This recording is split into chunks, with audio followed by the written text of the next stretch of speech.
Kung maaari ho sana, Apo, sabihin niyo na sa amin kung ano bang ibig sabihin ng pagkakaroon namin ng mga kakaibang abilidad na to. Wika ni Bagwis. Mga kabagis, umpisahan ng paganahin ang ating mga imahinasyon sa paki ng subscribe button. Palike na rin mga kabagis ko. Salamat.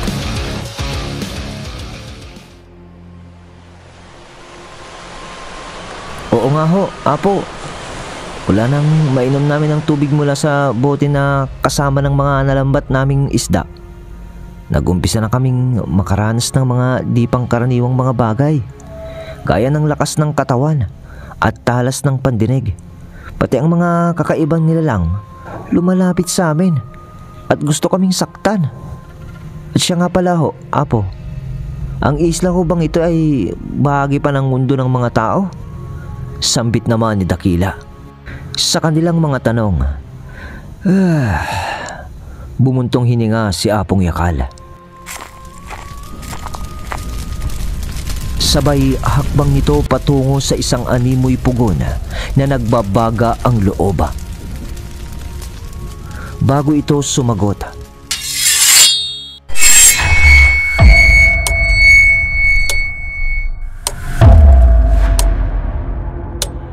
may kinuha ito dong nagbabagang dalawang tabak. Mga iha, alam nyo ba na nung kapanahunan ng digmaan, ang diwata ng panahon na si Mapulon ay may inatas ang dalawang mortal o mga tao na maging tagapagpuksa ng mga nilalang na pilit na sinisira ang mga likha ng kataas-taasan. Mga nilalang na pumapatay ng mga ordinaryong tao o ang mga tinatawag na aswang. Kaso, sa kasamaang palad, nasangkot sila sa digmaan at pumatay na mga mananakop na isa sa pinakabawal nilang gawin ang pumatay ng kapwa nila tao. Nabahiran ng mga dugo ang kanilang katauhan at nag-umpisang mapaloob sa kasamaan ang hiyas na kanilang tangan, gaya ng sa inyo mga iho. At dahil sa kanilang pinaggagawa, napagpasyahan ni Mapulon na bawiin sa kanila ang mga hiyas na tangan nila. Ngunit sa di inaasahang pagkakataon, nagipagsabuatan ng mga ito sa pinuno ng mga sinaunang aswang. Ang buong pamilya nila ay hinayaan nila na maging mga demonyo o aswang din, bilang mga yanggaw na parte ng kasunduan nila sa mga aswang. At dahil sa galit ni Mapulon, ipinapatay nito ang buong pamilya nila na naging salot na sa sangkatauhan. At dahil sa ginawa ni Mapulon, ang galit ng dalawang yon ay natuon sa buong angkan ng mga diwata at engkanto. Naging mga berdugo ang mga ito na pumapatay ng mga diwata at engkanto.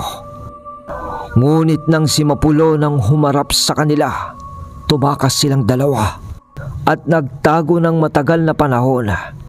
At ngayon ay kasalukuyan muli silang naghahasik ng kasamaan sa ikalawang mundo. Kaya muli siyang naghulog ng dalawang hiyas sa pamamagitan ng anyong tubig na siya namang inyong nakuha mga iho. At dahil doon, nasa inyong dalawa ang tungkuling puksain ng dalawang taong sinasabi ko na si Balingit at Baltog. Dahil kasi sa kanila, nagigising ang iba't ibang uri ng mga demonyo sa mundo ninyong mga mortal. Salaysay ni Apong Yakal. Pero bakit ho kami? Mga mangingisda lamang ho kami at wala kaming alam sa pakikipaglaban sa mga nilalang na sinasabi nyo, Apo. Tanong ni Bagwis. Ang kasagutan sa tanong na yan ay hindi ko alam mga iho. Naging tagapagmasid lang ako ni Mapulon sa kung sinong tao ang makakakuha ng hiyas na kanyang inilagak sa mundong inyong ginagalawan. Tugon ng matanda. Matapos magsalita ni Apong Yakal, inilagay niyang pareho sa kaluban ang mga tabak. Binitbit niya ito papalapit sa kanila. Heto. Tanggapin niyo ang mga sandatang ito. Ang mga tabak na ito ay may halong esensya ng tabak ni Mapulon. Sa paglisan niyo sa islang ito, inaasahan ko ang magiging kooperasyon sa nais na kapayapaan ni Mapulon sa mundo ng mga tao. Sapagkat kung di nyo agarang mapupuksa si Balingit at Baltog, sa oras na lumabas na sila sa mundo ng mga tao, dadanas kayo ng malalakas na unos, sakuna at hagupit ng kalikasan. Sambit ni Apong Yakal pagkatapos niyang iabot sa dalawa ang mga tabak. Nang mahawakan nila ang mga bagay na yun, ang pagod na kanilang nararamdaman kanina lang ay biglang napawi. Agad nila yung isinukbit sa kanilang likuran. At nang magtatanong pa sana sila kay Apong Yakal, bigla sila nitong hinawakan sa dibdib. Pagkahawak ng matanda sa kanilang dibdib,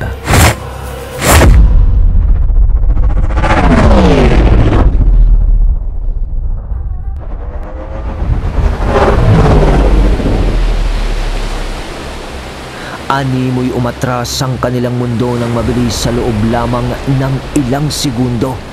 Paghinto nun, natagpuan na lamang nila ang kanilang mga sarili na nasa gitna ng karagatan habang nakasakay na sa kanilang bangka. Maliwanag ang buwan at payapa na ang paligid. Tol, anong nangyari? Bakit tayo napunta dito? Nagtatakang wika ni Dakila. Gulat na gulat sila noong dalawa sapagkat para bang bumalik sila sa lugar kung saan sila inatake ng mga Magindara, na para bang di nagbago ang oras dahil nag-uumpisa palang lumalim ang gabi noon. Samantalang sa pinanggalingan nilang lugar ay magbubukang liwayway na sana.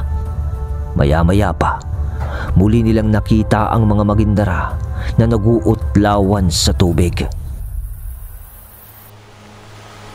Ngunit kakaiba na ang ipinapakita ng mga ito sa kanila. Nagsitabihan ng mga yun na para bang nagbibigay daan sa kanilang bangka papauwi sa kanilang baryo sa Punta Vedra. Marahang umupo ang dalawa na di makapaniwala sa nangyayari. Hinawakan nila ang mga sagwan at marahang ikinampay yun sa tubig. Habang nakamasid sa mga Magindarang nakatitig sa kanila habang nakangiti.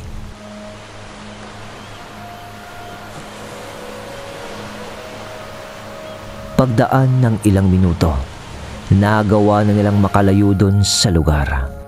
Natatanaw na rin nila noon ang pantalan sa kanilang baryo. At meron silang mga nakikitang mga tao. Tayo kayang inaabangan? Alam naman nilang di tayo ng isda, di ba? Bakit nila tayo aabangan, tol? Uwi ka ni Dakila. Baka naman nagpapahangin lang din ang mga yan. Hayaan mo na lang, tol. Sagot ni Bagwis. Habang papadaong ang kanilang bangka, pinagbasdan nila ang mga taong yun na nakamasid sa kanila ng tahimik. Seryoso ang mga muka habang nakaupo sa buhanginan. Pagbaba nila, agad nilang itinali ang kanilang bangka na nakapagtatakang walang kahit anong sira na. Samantalang nang dalhin nila sa islang yun, ay halos mawasak na ito. Matapos nila yung gawin, naglakad na sila upang umuwi na sana. Ngunit, napahinto sila nang makita nilang nagsitayuan ang mga tao sa tabi ng pantalan na nakatitig sa kanila. Maya-maya pa, may humakbang na isa sa mga yun at dinuro silang dalawa. Kayo ba? Kayo ba ang sinasabing banta ng aming mga kasama, ha? Wika nito. Banta? Tangkang wika ni Bagwis. Anong sinasabi nyo, Manong? Tsaka, sino ang mga kasamang sinasabi nyo? Dagdag pa niya. Maya-maya pa, may ginawa ang lalaking nasa kanilang harapan na 2 binata. Sila ba? Tanong ng lalaking kumausap sa kanila sa 2 binata. Oho, ama. Sila nga ho. Sagot ng isang binata. Pagkasagot ng binatang yun, nanlisik ang mga mata ng lalaking yun. Biglang namula ang mga mata nito. At base sa pagmumukha nito, galit na galit ito sa kanilang 2. Teka lang ho, mga Manong. Ano ho bang pinagsasabi nyo? Ano ho bang ginawa namin sa inyo? Salita ni Dakila. Di nyo alam. Sagot ng Manong sa kanilang harapan, sabay turo sa isa nitong kasama na nasa likuran ng mga ito. Nang gawin nyo ng lalaki. Biglang uminat-inat ang itinurong panauhin nito. Maya-maya pa, tinubuan nyo ng malalapad na pakpak at naging butot balat habang nahahati ang katawan. Ngayon alam nyo na? Tanong sa kanila ng lalaki. Kayo pala ha? Kayo pa ang may ganang magalit. Kayo na nga ang nagbalak na paslangin kami. Pero sige, nais nyong gumante? Sige lang. Uwi ka ni Bagwis. Sabay bunot nila ng kanilang mga tabak. Sa pagbunot nila ng kanilang mga tabak,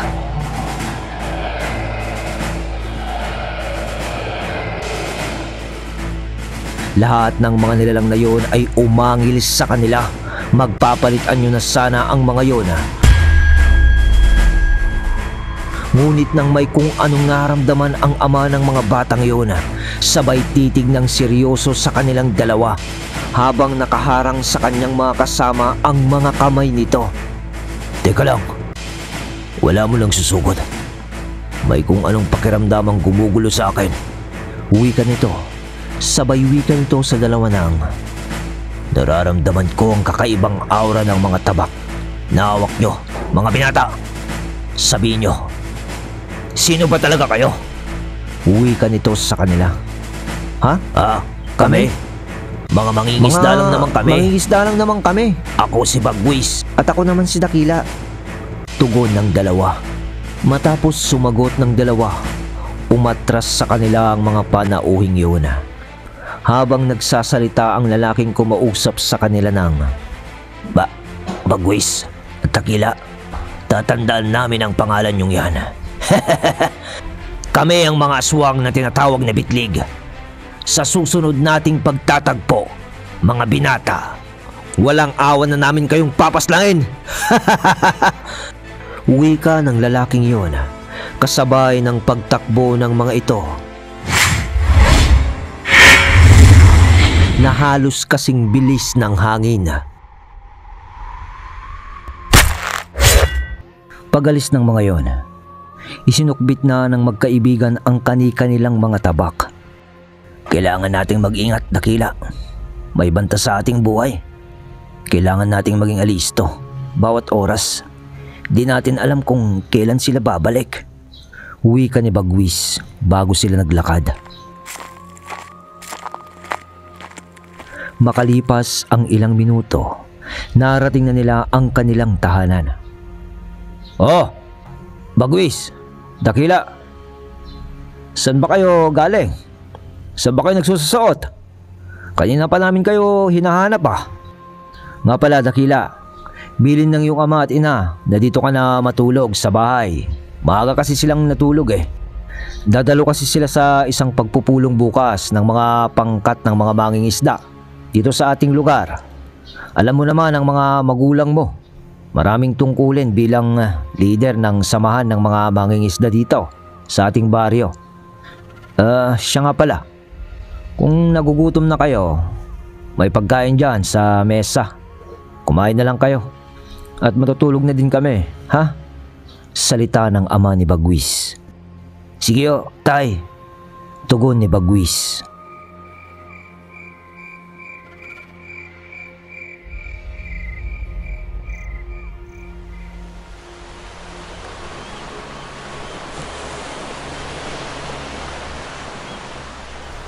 Matapos ang gabing yun, magkasabay silang gumising kinabukasan. Magkasabay pa na nagkape habang nasa tabing dagat. Ano kayang kapalaran ang naghihintay sa atin, tol? Kayanin kaya natin ang responsibilidad na nakaatang sa balikat natin. Sambit ni Dakila habang nakatanaw sila sa kalmadong tubig ng karagatan. Dapat ba nating gawin ang bagay na yon, tol? Tanong pa niya. Matagal na tayong nakikipaglaban, Dakila. Kung ang kahirapan nagawa nating mapanlabanan gamit ang sarili nating pamamaraan, ano pa naman kayang mismong iniatang sa ating magkaibigan? Kakayanin natin to, alang-alang sa lugar na ito. Isipin mo, kung magiging mahina tayo, paano natin malalabanan ng mga nilalang na ating makakainkwentro? Lalo na ang mga nilalang na narito sa ating baryo. Paano kung salakayin nila ang ating baryo at tatakihin ang mga pamilya natin? Paano natin sila ipagtatanggol? Hindi ba? Sagot ni Bagwis. Kung sa bagay, tama ka, tol. Napapaisip lang ako, tol eh. Sa dinami-dami ng tao sa baryong to, bakit tayo pa kasi ang napili ng sinasabi ni Apong Yakal na si Mapulon, na diwata nga ng panahon? Yan din, tol, ang tanong na nais kong mabigyan ng kasagutan. Tara na nga, kumayak na tayo. Tanghali na, baka wala na tayong mahuling isda. Tugon ni Bagwis.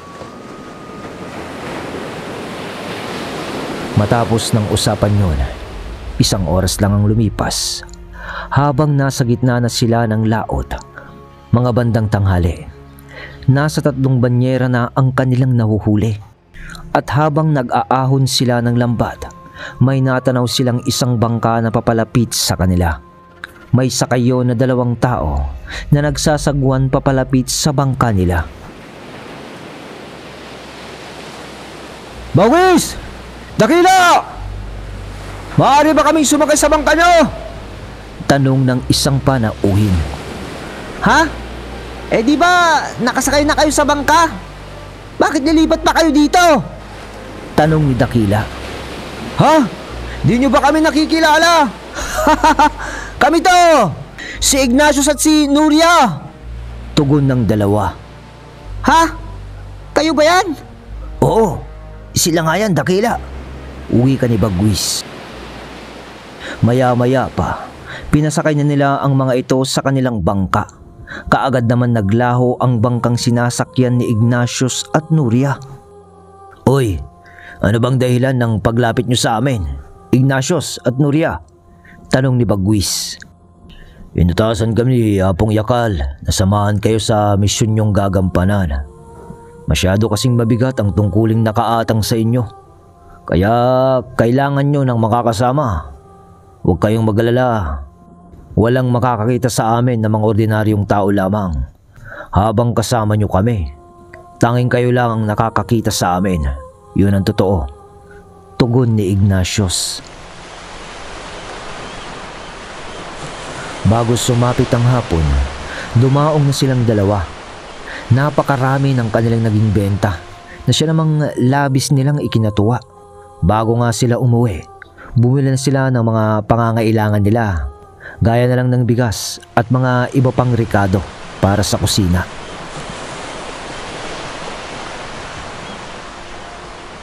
Nang isang araw, bago sila nun pumalaot para mangisda, may lumapit sa kanilang isang ginang. Kilala nila ito dahil may pwesto ang ginang na yun sa merkado na tindahan din ng isda. Mga utoy, bibili sana ako ng isang banyerang isda sa inyo ngayong araw, pang madami ulit kayong nahuli. Kaso nais kong ihatid nyo sa bahay ko. Nasira kasi yung sasakyan ng mister ko. Kaya makikisuyo sana ako sa inyo. Ayos lang ba? Uwi ka ng ginang. Sige ho. Ipagbubukod ho namin kayo mamaya. Kami na ho ang bahalang magdala sa inyo. Tugon ni Bagwis. Yun. Sige mga utoy. Salamat ha. Aasahan ko yan. Salita ng ginang bago yun umalis. Yan ang sinasabi na wala pang huli. Pero may benta na. Tayo na. Uwi ka ni Dakila. Gaya naman ng kanilang inaasahan nang sila ay pumalaot. Napakarami nilang nahuli. Mga bandang 3:00 ng hapon, puno na halos ang lahat ng kanilang banyera. Kaya nagpasya na silang dumaong para makauwi sila ng maaga.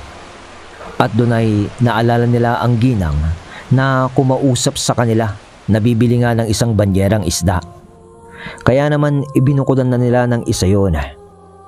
At sa kanilang pagdaong, marami-rami na rin ang sa kanila ay nakaabang. At nang mabalitaan ng kanilang mga kababaryo na maagap silang dumaong sa pantalan, agaran ng mga yung nagtungo doon. Bago sumapit ang dapit hapon, ubos na lahat ang nasa banyera nila na mga isda. Matapos nilang makapagbenta, magkatulong nilang binuhat ang isang banyera ng isda papauwi sa kanila. Oh, Bagwis, Dakila, saan nyo dadala ng mga yan? Di ba naubos ang mga huli nyo? Tanong ng ama ni Bagwis. Hindi ho, Itay. May pagdadala no kami dito, dun sa kabilang baryo. Yun bang ginang na may pwesto sa merkado? Tugon ni Bagwis. Kaya Aling Amalia, maganda yan.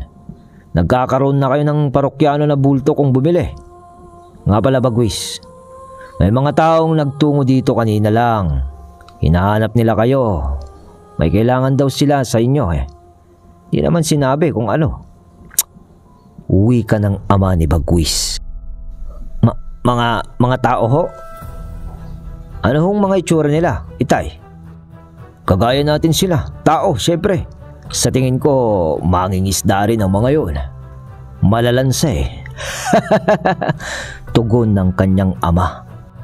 Halos sabay naman na napakamot ng ulo ang dalawa noon. Alright, yun mga kabagis ko, part 3 na ng Bagwis at Dakila.